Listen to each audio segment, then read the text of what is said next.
I can start with my brother Rigiji to add on to one or two comments. And I know some are stressed for time. Or shall we start with you, Fred?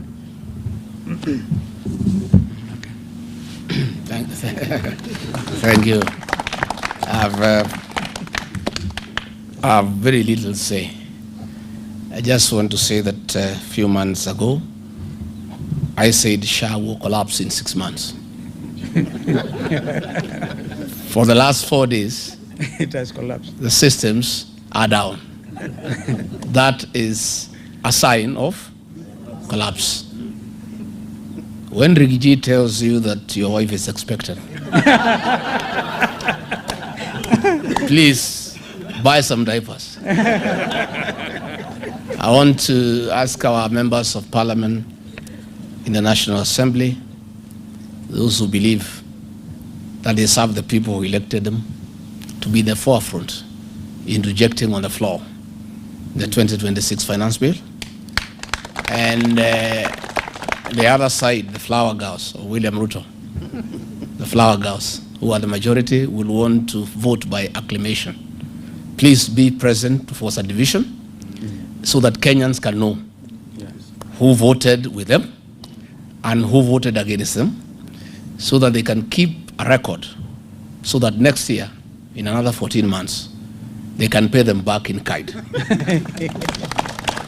So that is my plea, that please be present on that day so that you can force a division, so that it is known, it's on record, who has voted with the people of Kenya and who has voted against the people of Kenya. I want to support that the new administration next year will do away with the housing levy. And I want to put Kenyans on notice. You are being asked to start paying for these houses. Please don't. You just lose your money next year. Don't throw good money after bad. Keep away from those avoidable houses. Because next year, sure as December 25 is Christmas, William Ruto and his people will go home. There will be a new administration that will do away with the housing levy. So it is foolish and unwise to put your money when you know that chances are 9 to 1 you lose your money. Again, we have seen a lot of land belonging to private people being grabbed by William Ruto and P.S. Nixon Korir, especially here in Kiambu, where there are large tracts of land belonging to private people, the land being subdivided and sold hastily to investors. I want to put investors on notice. Please, don't buy this land. Next year, the land will be given back to the owner, and you will have to make a trip to Sugoi to look for your money. It is unwise to lose money when you can see you are going to lose it. All those large tracts of land, William Ruto moves at night with a torch, identifying land, and P.S. Nixon Korir, his tribesman, is the architect of grabbing land belonging to private Kenyans. And this land is being sold cheaply. And gullible Kenyans are buying. This will not be allowed to happen, and the land will be restored to the owners, and you just lose your money. So please, unless you have money to waste, we're asking Kenyans to be careful. And again, all those people who are being sold public assets, please don't buy. You will lose your money next year. Because it will not happen. All these public assets will be restored to the Kenyan people. And since we are putting you on notice, you will not be able to plead ignorance and to say that you bought because you did not know. Don't buy public assets between now and the next general election. You just lose your money. I thank you. Well done.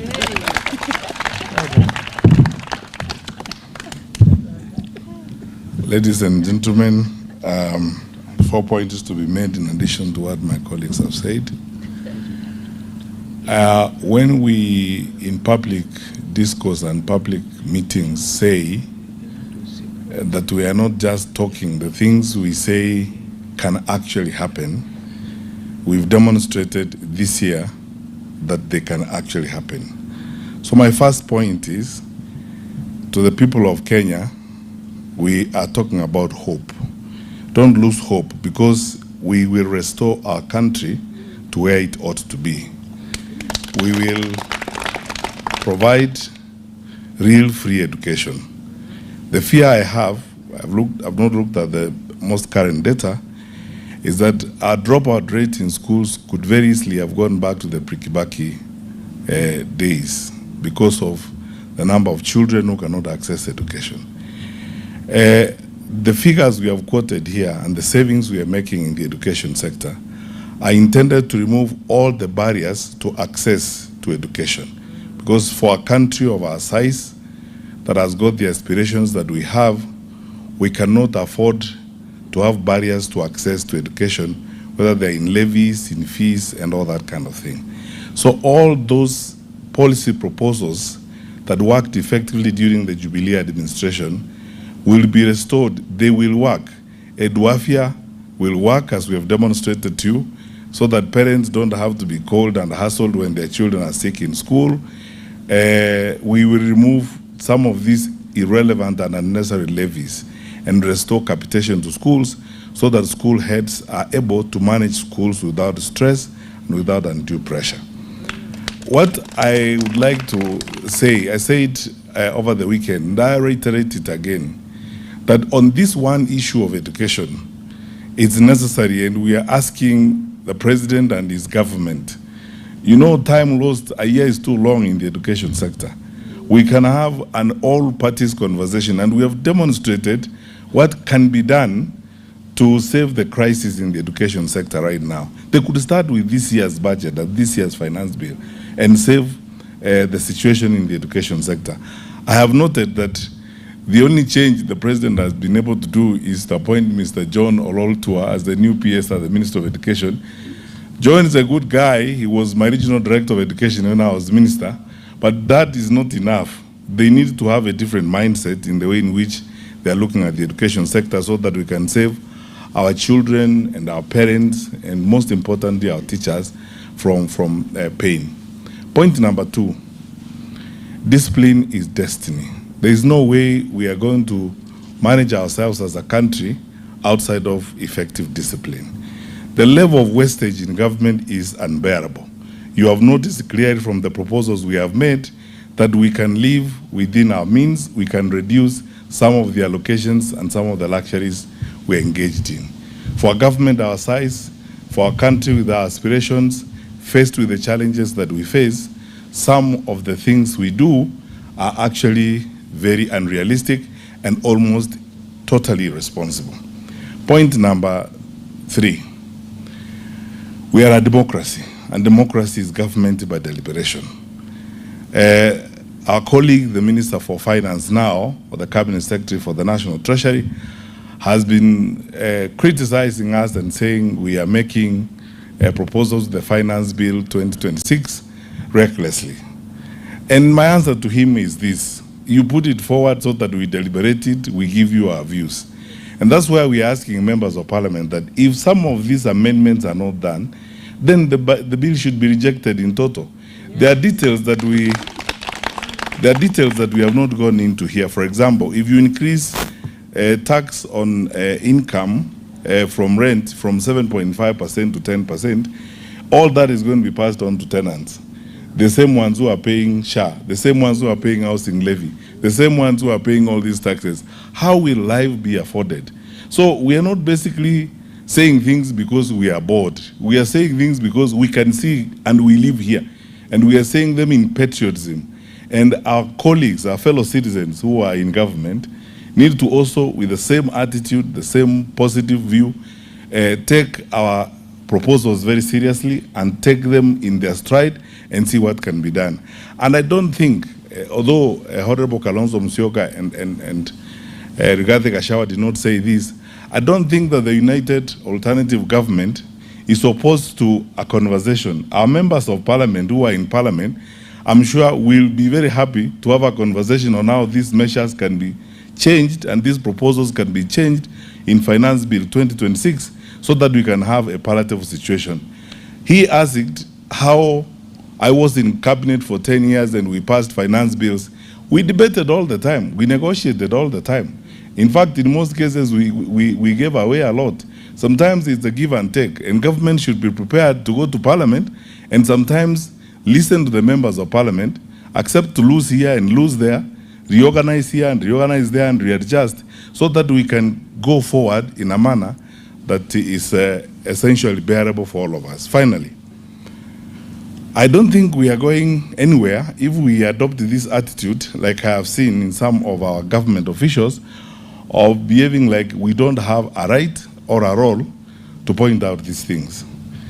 Who are you governing? You are governing us. Na sisi sio kondoo. We are human beings. We have views. And then when we give these views, please take them. We are your brothers also. We are not expatriate Kenyans. We are Kenyans in our own right. And we are telling you these things because we believe in them. And in that same vein, I would like to encourage our leaders, first from those who are in the National Assembly and in the Senate, in the United Alternative Government, to push hard with these proposals. Because all these things we have proposed here, if you don't take them to the floor of the House and read Finance Bill 2026 against these proposals, then what we are doing here is just a political exercise. So I would like to request our brothers and sisters who are in the two houses to carry these proposals with them and read Finance Bill 2026 side by side with the proposals we are making. And in the event that our fellow citizens who are in government will not listen and make these amendments, my recommendation strongly, like that of all right-thinking and positive-thinking Kenyans, is the Finance Bill then should be rejected in total. Thank you.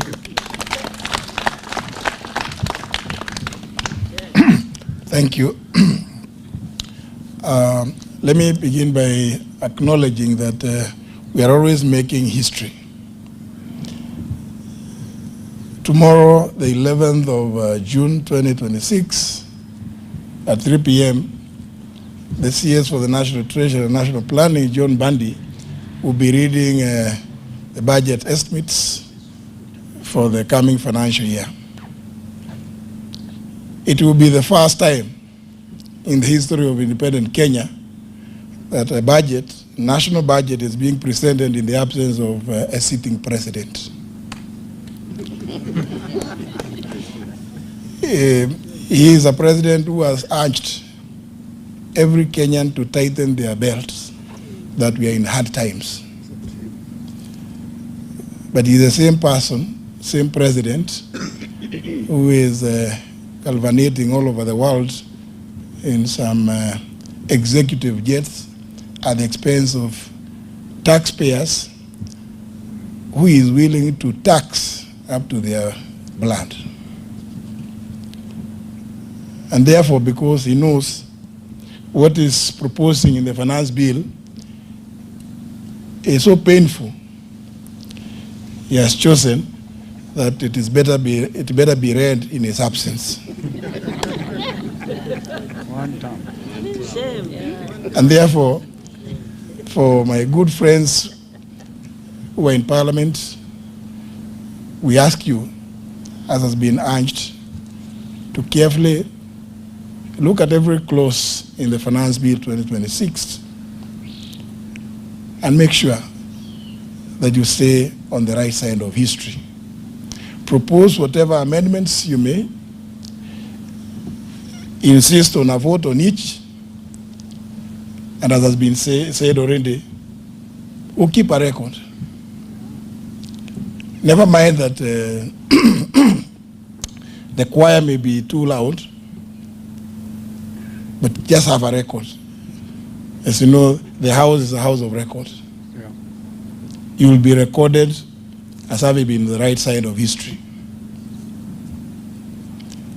even if you are defeated, you will have earned your right to say what you needed to say. As has been stated, what His Excellency Dr. Stephen Kalonzo Musyoka has read here is an abridged version of the proposals by the United Alternative Government. But I would want to just alert you to one particular provision, that proposal that he has made. The proposal on single treasury account, because it is there that we will realize a lot of the envisaged savings. No contracts to be entered into without a clear budgetary provision.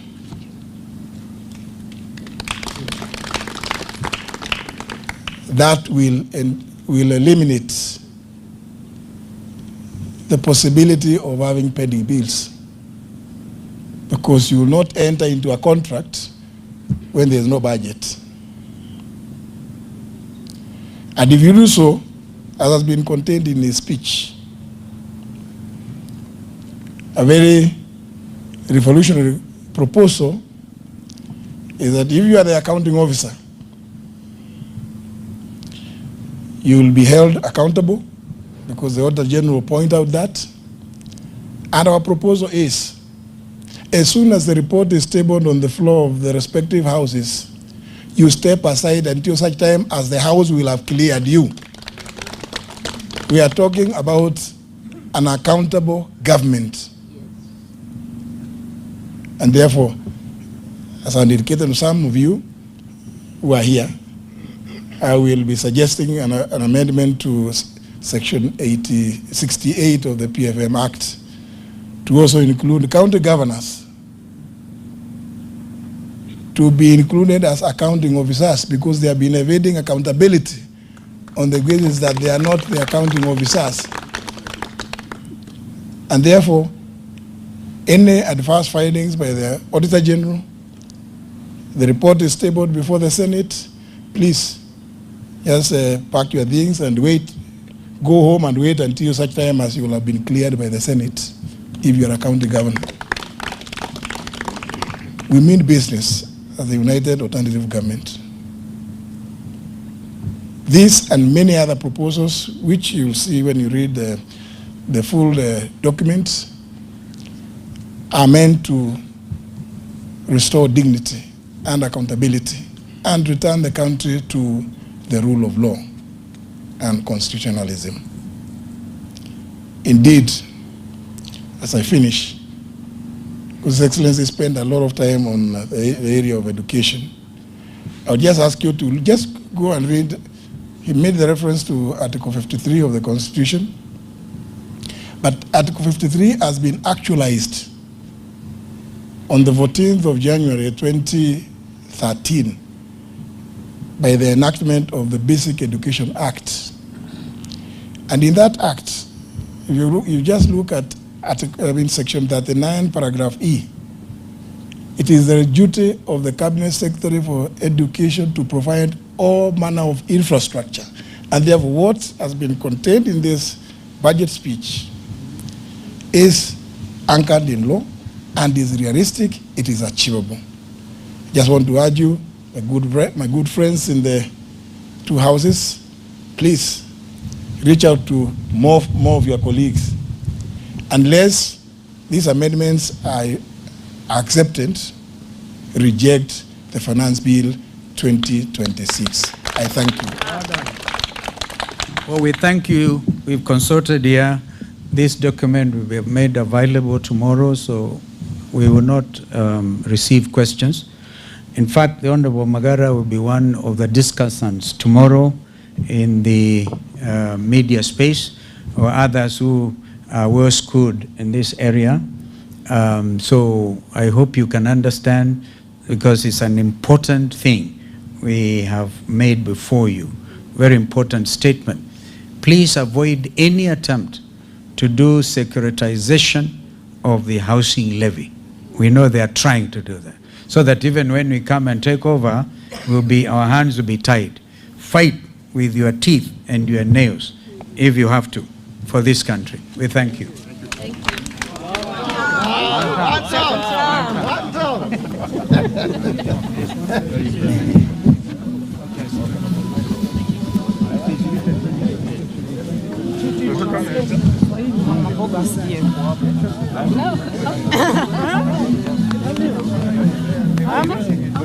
Perfect. Excellent. We need someone and other people to come on.